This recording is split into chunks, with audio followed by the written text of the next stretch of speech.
In this video, we're going to look at how to find the half-life of technetium-99m from this graph, which is showing the number of technetium-99m nuclei and the time in hours.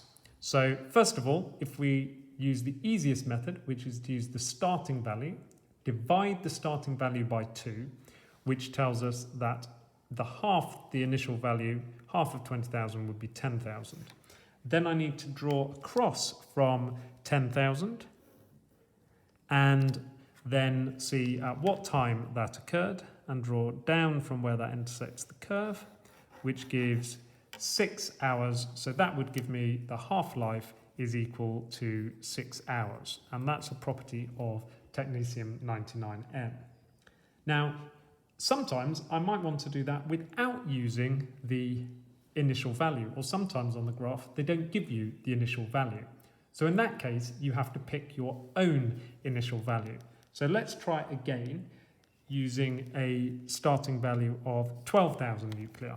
So I can draw across from 12,000 and see that that hits the curve at 1 square further on from 4 hours. But 2 hours is represented by 5 squares. So 1 square represents 2 hours divided by 5, or 0.4 of an hour. So that time is occurring at 4.4 hours. And then I need to halve my 12,000, which was the starting number of nuclei, which would give me 6,000.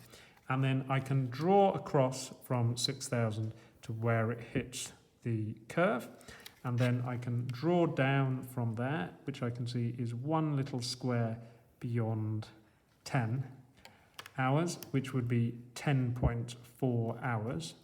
And then my half-life would be the time that it took for the number of nuclei to halve, which would be my 10.4 minus my 4.4, which was my starting value, which gives me 6 hours again. And in fact, I should get 6 hours, whichever bit of the graph I use, as long as it is a genuine graph of number of nuclei against time.